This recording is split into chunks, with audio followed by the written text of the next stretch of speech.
আশা করি তোমরা সবাই ভালো আছো। তো সকালবেলায় দেখো রান্নাটা বসিয়ে দিয়েছি, খুব সকাল সকাল কিন্তু রান্নাটা বসিয়েছি, দুটো গ্যাস জ্বেলে দিয়েছি, কারণ আজকে যাব মণ্ডলী। তো অনেকটা দূরে যেতে হবে, সেই জন্য তাড়াতাড়ি রান্নাটা করে নিলাম।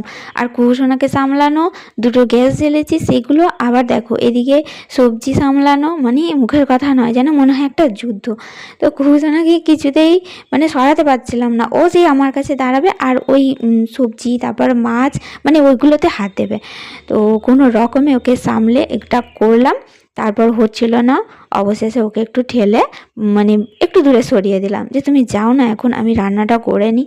দেখো এইভাবে তো করা যায় না, না প্রত্যেকটা দিনই করতে হয় আমি জানি, কিন্তু তাড়াতাড়ির সময় মনে হয় যেন একটু তুই সরে যা, তো আমি রান্নাটা করে নিই তাড়াতাড়ি করে।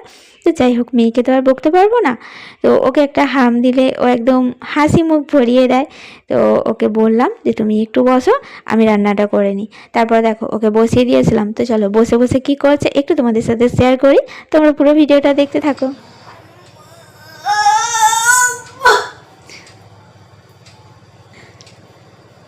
বাবা চলে আসবে, তুমি খেলা করো, ওই দেখো খেলনা, ওটা নিয়ে খেলা করো।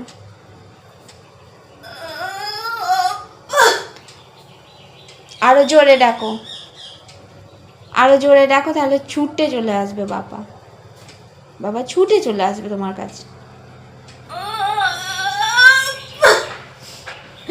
তো দেখলে তো কুসুনা কত সোনা হয়ে বসে একদম বাবাকে ডাকছে, মন খারাপ। তো বেরিয়ে পড়েছি, মণ্ডলী যাব। আর এখানে দেখো মণ্ডলী থেকে চলে এসেছি, কিন্তু প্রথমে ড্রেস চেঞ্জ করার সময় নেই, মেয়েকে আগে খাওয়াতে হবে। তো হাত পাটা মুখটা ধুয়ে দিয়েছি ওর, আমিও ধুয়ে নিয়েছি, তারপর ওকে খাইয়ে দিলাম।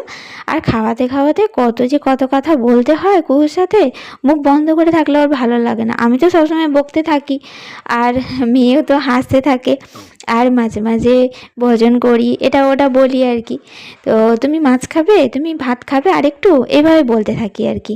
আর ওকে কিন্তু অর্ধেকটা খাইয়ে নিয়েছি, তারপর হ্যাঁ ক্যামেরাটা অন করেছি। আর মুখে তো দেখো লেগে আছে এখনও ভাত, আমি বলছি আমাকে একটা হাম দাও তো, আর হাম দিতে আসছিল।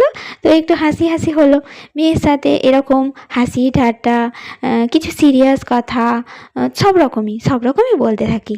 ও বুঝুক বা না বুঝুক, নিশ্চয়ই 10টা বললে একটা কথা ওর কানে যায়, সেই ভেবেই আমি বকতে থাকি ওর সাথে।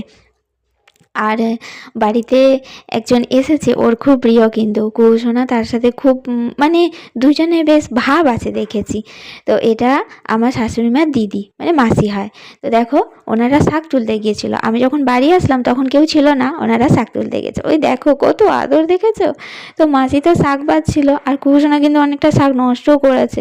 তো কিছু বলা হয়নি, তার জন্য ওকে কেউ বকেনি, কিন্তু দেখো একদম গায়ে ঠেল দিয়ে কত না আদর। কিন্তু মাসি থাকলো না, বললাম মাসি দুদিন থাকো না একটু, মেয়েটা তো ভালো লাগছে বলো। তো মাসি নাকি কাজ আছে ঘরে, তো একদিন ছিল, তারপরের দিন সকালবেলায় বাড়ি চলে গেছে। এই আর কি, কেউ বাড়িতে আসলে আমারও খুব ভালো লাগে, মেয়েটা তো খুব আনন্দ পায়। তো তো মনে হয় যেন দু একদিন বেশ থাকলে মেয়েটা এদিক ওদিক যেতে পারবে, একটু কথা বলতে পারবে। আমি তো মা সবসময় পাশে থাকি, কিন্তু তবুও অন্য কাউকে পেলে ওরও দেখি মনটা অন্যরকম হয়, ওরও খুব ভালো লাগে। আর চলো এতটাই আজকে শেয়ার করলাম, ভালো লাগলে পাশে থেকো ভালোবেসে। আর সন্ধেবেলা আসলাম, রুটিটা মাখিয়ে নিলাম, আর বাড়িতে কেউ নেই মানে বুঝতেই পারছো, কৌশানাকে একটু হাসাচ্ছিলাম, একটু খেলা করছিলাম। তো মেয়ে আমার হাসি, সত্যি এরকম আওয়াজ করে হাসলে না মনে হয় যেন গোটা পৃথিবীর আনন্দে বেড়ে গেছে আমার।